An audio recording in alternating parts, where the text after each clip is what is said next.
అధికారంలోకి కాంగ్రెస్ వస్తుంది, prime minister గా రాహుల్ గాంధీ వస్తారని చెప్తున్నాయి. ఒకవేళ మన మాటల్లో అదే గనక జరిగితే దేశం పరిస్థితి ఏంటి? I am not a cephalogist, point number 1.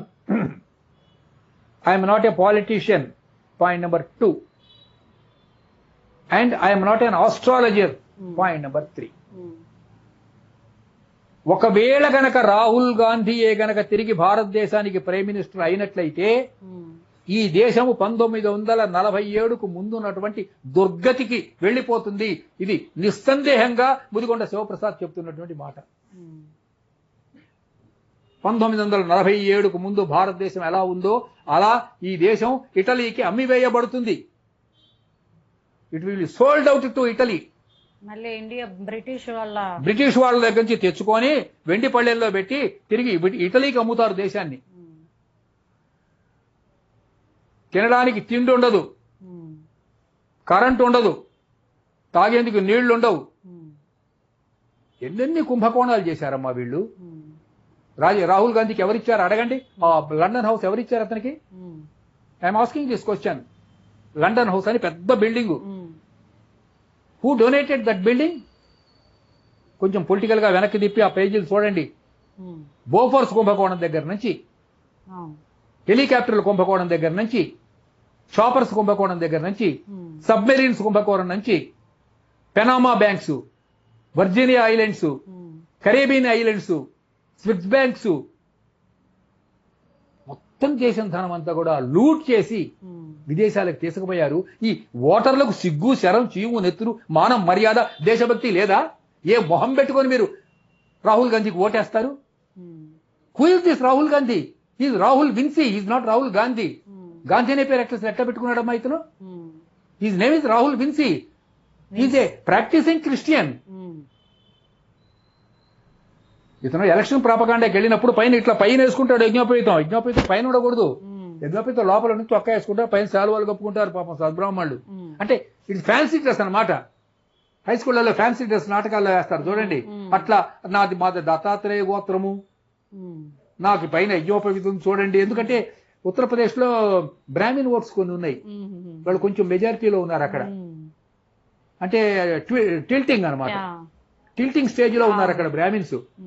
అందుకని వాళ్ళందరికీ నేను బ్రాహ్మిన్ అని చెప్పుకుంటాడు. అదే మళ్ళీ కేరళకి వెళ్ళి సావర్కార్ని చెప్పుతో కొడతానంటాడు. సావర్కార్ని కొట్టండి అంటున్నాడు. సావర్కార్ పేరు చెప్పిన వాళ్ళని కొట్టమంటున్నాడు. ఐఎమ్ నాట్ సావర్కార్ అంటున్నాడు. అసలు సావర్కార్ ఈయన ఎట్లా అవుతాడండి? సావర్కార్ కాలి గోటికి కూడా పోలడు. సావర్కార్ ఎన్ని త్యాగాలు చేశాడు? నా ఉద్దేశంలో భారతదేశ చరిత్రలో గత 100 సంవత్సరాల్లోనూ 100 years లోను గ్రేటెస్ట్ పీపుల్ ఇద్దరు. గ్రేటెస్ట్ ఒక ఆయన సావర్కారు, రెండవ వాడు నేతాజీ సుభాష్ చంద్రబోస్. ఆ తర్వాతే మీరు ఎవరి పేరైనా చెప్పుకోవచ్చు, థర్డ్ ఇంకొక నేమ్ చెప్పుకోవచ్చు, అభ్యంతరం లేదు. ఎందుకంటే అక్కడ క్రిస్టియన్స్ ఉన్నారు కేరళలో. 1/3 క్రిస్టియన్స్, 1/3 ముస్లింస్, జిహాదీ ఉగ్రవాదులు, కమ్యూనిస్టులు. ఈ మణిశంకర్ అయ్యర్ అనేవాడు. అతను అయ్యర్ ఏంటమ్మా? అయ్యర్ అంటే Brahmin. Is a Brahmin, is a practising Christian. మరి అయ్యర్ ఎట్లా అవుతాడమ్మా? ఎంత కాలం మోసం చేస్తారు? ఎన్నాళ్ళు ఈ దుర్మార్గం జరుగుతుంది భారతదేశం? అడిగేవాళ్ళు లేడమ్మా సమాజంలో. ఇవాళ మీరు టీవీ ఛానల్ పెట్టి 4 మాటలు వింటే అందరూ కూడా తాంబూలం నోలుకుంటూ కాస్త చూస్తారు, ఇష్టం లేకపోతే పక్కన ఇంకో ఛానల్కి వెళ్ళిపోతారు, క్రికెట్ రన్నింగ్ కామెంటరీ వింటారు. దేశం ఏమైపోతున్నది, ఎందుకు ఇంత దుర్గతికి వచ్చింది అని అడిగేవాడు, క్వశ్చన్ చేసేవాడు ఎవడన్నా ఉన్నాడా ఈ దేశంలో? రాహుల్ గాంధీకి రాజ్యాధికారం ఇస్తారా? పాప మంచోడో, చెడ్డవాడో, పిచ్చివాడో, వెర్రివాడో, ఏదో నరేంద్ర మోడీ పట్టుకొని పాకులాడుతున్నాడో 10 ఏళ్లలో. మన వృద్ధి రేటు పెరిగింది, అప్పులు తీర్చాడు. ఇంకొక 10 ఏళ్లు కనుక ఈయన ఉంటే ఇండియాలో, ప్రపంచంలో అమెరికా, చైనా తర్వాత ఇండియా 3rd ప్లేస్కి వస్తుంది ఎకానమీలో. 3rd ప్లేస్కి. ఇప్పటికే అప్పులు చాలా వరకు తీర్చేశారు. అలా రానివ్వట్లేదు. ఈ దేశాన్ని నాశనం చేద్దామని కూర్చున్నారు వీళ్ళతో కొరివిదయ్యాల్లాగా. వీళ్ళకి రాహుల్ గాంధీ లీడర్ కావాలట, అతను ప్రైమ్ మినిస్టర్ కావాలట. సనాతన ధర్మం ప్రపంచానికి ఒక వరం లాంటిది.